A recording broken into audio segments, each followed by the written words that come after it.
Hello guys, आप मेरे channel पर नए हैं तो प्लीज़ सब्सक्राइब कीजिए। ये मत भूलिए, प्लीज़ सब्सक्राइब कीजिए। राजा और रानी की कहानी। राजा और रानी की कहानी। इसमें राजकुमारी एक पेड़ से बात करती है, जिससे राजा और रानी दोनों ही परेशान हो जाते हैं। राजा सोकर उठे थे, तभी रानी महल के अंदर आई और राजा से कुछ बात करने लगी। राजा ने रानी से कहा कि तुम्हें क्या परेशानी है और तुम किस बारे में बात करना चाहती हो। तभी रानी ने कहा कि हमें राजकुमारी के बारे में बहुत चिंता हो रही है। राजा ने कहा कि राजकुमारी की तुम्हें चिंता क्यों हो रही है, जबकि राजकुमारी तो बहुत अच्छे से रह रही है।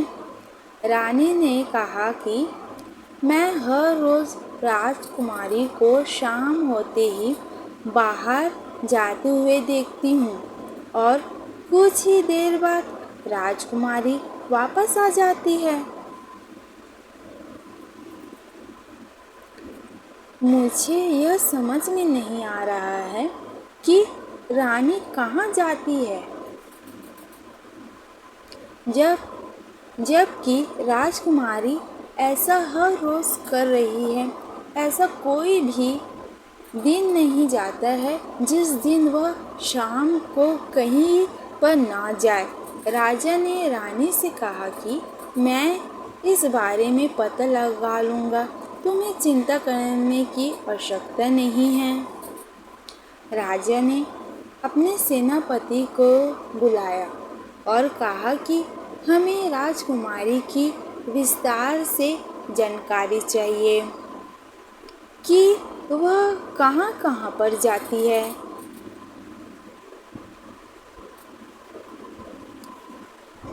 उसके बाद सेनापति ने कहा कि आपको कल तक इस बारे में पूरी जानकारी प्राप्त हो जाएगी। तभी सेनापति जब राजकुमारी को देख रहा था तो राजकुमारी शाम होते ही बाहर की ओर जा रही थी। सेनापति ने राजकुमारी का पीछा किया और यह जानने की कोशिश की कि वह कहाँ जा रही है। कुछ देर बाद ही राजकुमारी एक पेड़ के पास पहुँच गई। वह पेड़ के पास पहुंचकर खड़ी हो गई हो और किसी से बात करने लगे। सेनापति दूर खड़े हुए देख रहे थे। सेनापति को कुछ भी दिखाई नहीं दे रहा था।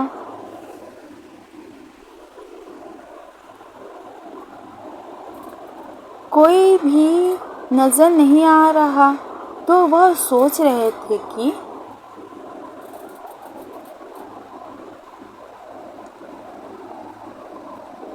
वह किससे बात कर रही है।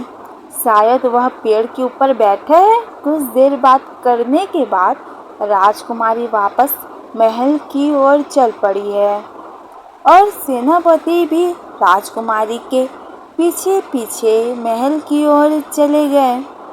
तभी राजा ने पूछा कि आपको जो काम दिया था वह पूरा हो गया।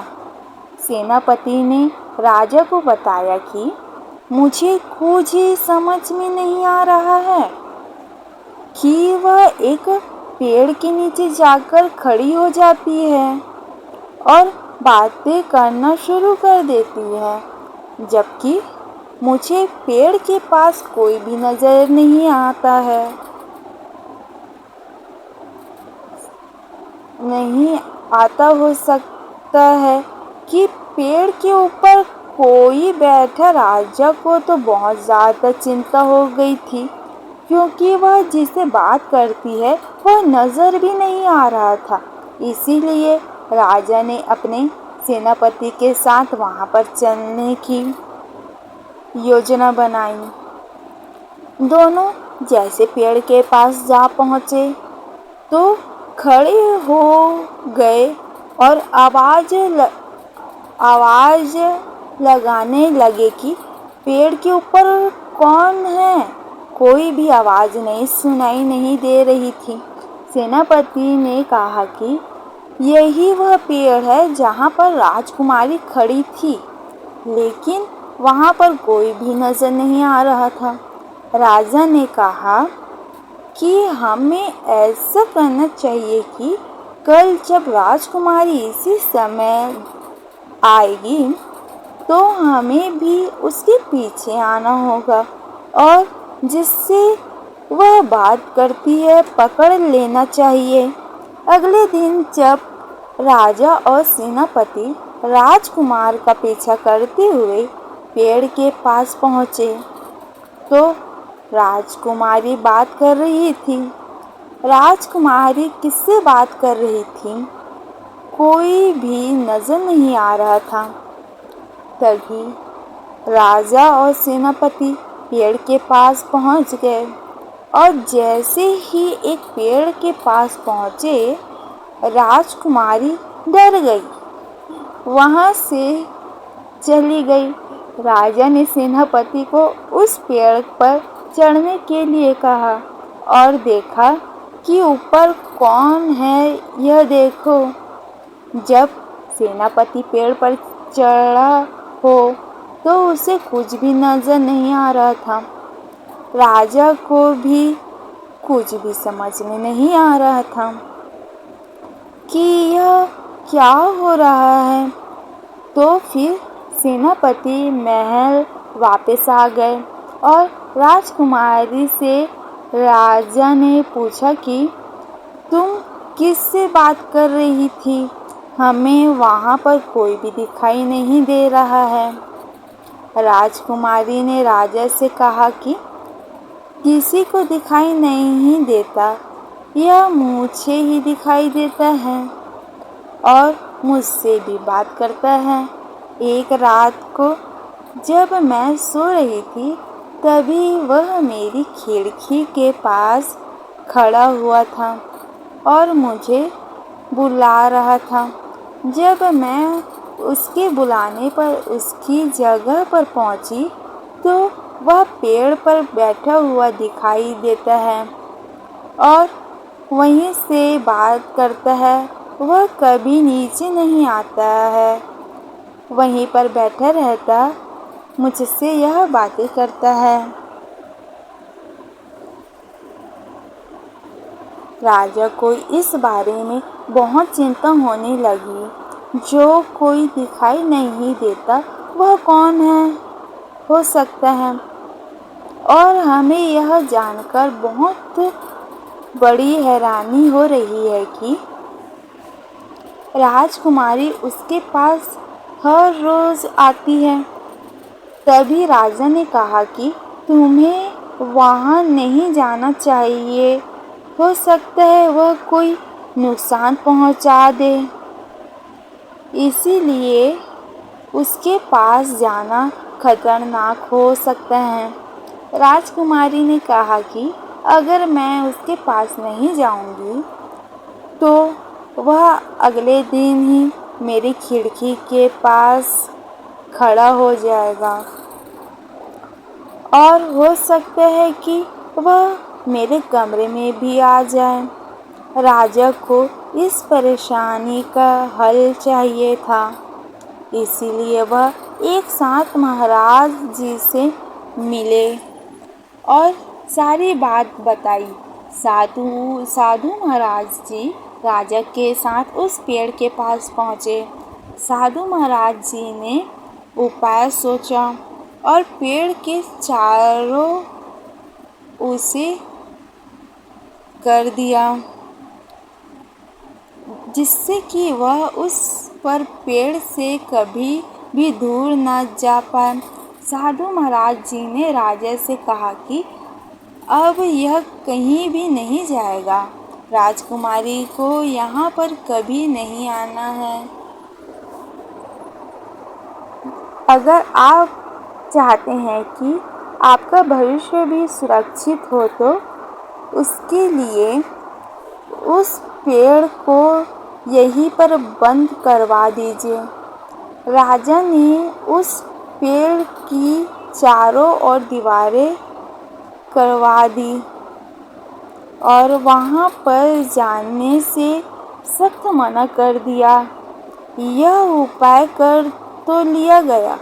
बहुत से लोग आज भी कहते हैं कि वह आदमी पेड़ को हिलाते हुए नजर आता है और कभी-कभी हमें दिखाई भी देता है। जब राजा शिकार पर गए थे मगर अभी तक वह नहीं आए थे। उधर रानी को बहुत चिंता हो रही थी क्योंकि राजा अभी तक क्यों नहीं आए हैं। कहीं कोई बात भी हो सकती है। सेनापति को बुलाया जाता है। उसके पास सेनापति से पूछा जाता है, राजा किस जगह पर गए? वह सेनापति कहता है, राजा एक सैनिक के साथ गए हैं, मगर आप चिंता ना करें, मैं राजा को खोजकर लाता हूँ। रानी बहुत परेशान थी।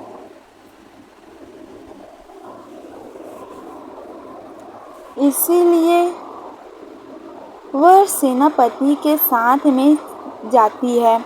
जब सेनापति उस जगह पर गए थे, उन्हें सब कुछ समझ आ गया था। सैनिक घायल था।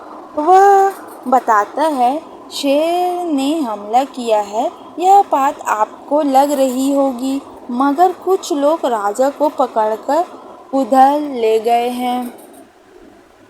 तभी हम वापस नहीं आए थे।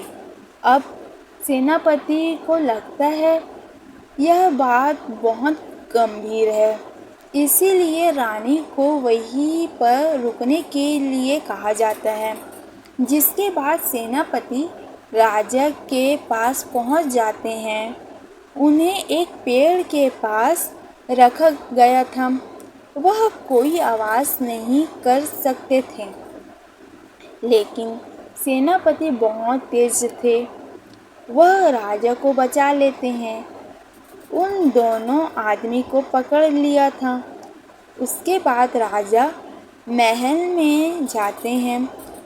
वह सेनापति से कहते हैं, मुझे लगता है तुम बहुत होशियार हो। मुझे लग रहा था यह दोनों आदमी से बचना मुश्किल था, मगर यह तुमने कर दिखाया था। उधर रानी को भी बहुत चिंता थी।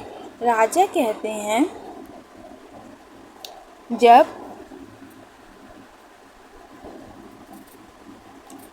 जब तक हमारे सेनापति हैं कोई समस्या नहीं आ सकती है। एक अच्छा सेनापति की वजह से बहुत समस्या कम हो सकती है।